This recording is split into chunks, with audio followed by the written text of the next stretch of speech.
순종이 믿음이다. 미국의 정치가이며 웅변가였던 윌리엄 제닝스 브라이언이 남긴 글입니다. 나는 수박씨의 힘을 관찰해 본 적이 있다. 수박씨에는 흙을 밀어젖히고 나오는 힘이 있다. 그것은 자기보다 20만 배나 더 무거운 것을 뚫고 나온다. 수박씨가 어떻게 이런 힘을 내는지 알 수 없다.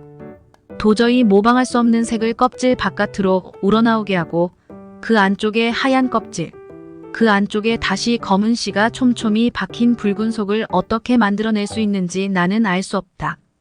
그 하나하나의 씨는 또다시 차례차례 자기 무게의 20만 배를 뚫고 나올 것이다. 이 수박씨의 신비를 설명할 수 있다면 나도 신의 신비를 설명해 주겠다. 말씀은 씨앗입니다. 수박씨와는 비교할 수 없는 능력이 말씀의 씨앗 속에 담겨 있습니다. 이 말씀을 받으면 구원을 얻습니다. 이 말씀을 받으면 마귀의 유혹을 이깁니다. 이 말씀을 받으면 세상이 감당할 수 없는 용기를 얻습니다. 그러나 하나님이 아무리 말씀을 많이 부어주셔도 마음이 닫혀 있으면 말씀을 받을 수가 없습니다. 하늘에서 내리는 빗물을 받기 원한다면 그릇을 준비해야 합니다. 그리고 그 그릇은 열려 있어야 합니다. 아무리 하늘에서 소낙비가 내린다 할지라도 그릇이 닫혀 있으면 빗물을 받을 수 없습니다. 열린 마음이란 믿음의 마음입니다. 하나님의 말씀을 받을 때는 믿음으로 받아야 합니다. 믿음으로 말씀을 받는다는 것은 순종한다는 것을 의미합니다. 말씀을 받고 순종할 때 우리 삶은 변화됩니다. 하나님께서 주인이심을 인정하며 하나님의 말씀에 순종하는 삶에 대해 묵상해 보겠습니다. 오늘의 말씀 로마서 6장 16절 찬송가 324장 330장 너희 자신을 종으로 내주어 누구에게 순종하든지 그 순종함을 받는 자의 종이 되는 줄을 너희가 알지 못하느냐 혹은 죄의 종으로 사망에 이르고 혹은 순종의 종으로 의에 이르느니라. 만약 사람이 누군가의 말에 순종한다면 그 사람을 존중하고 따르는 것이 당연하다고 인정하는 것입니다.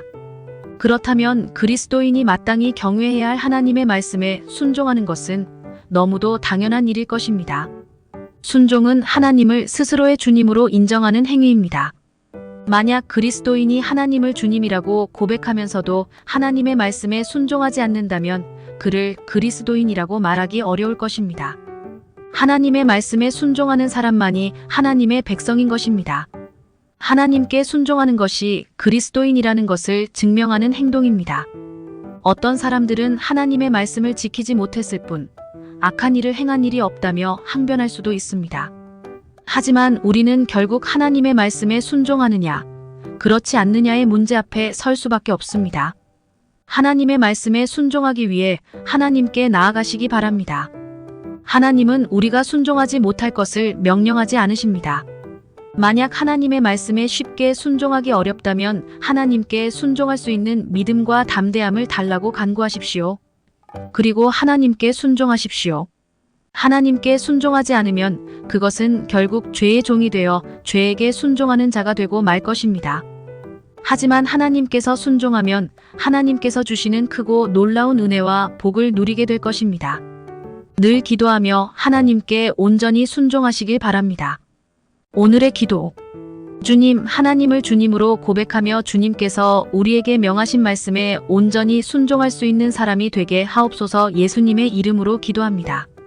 아멘.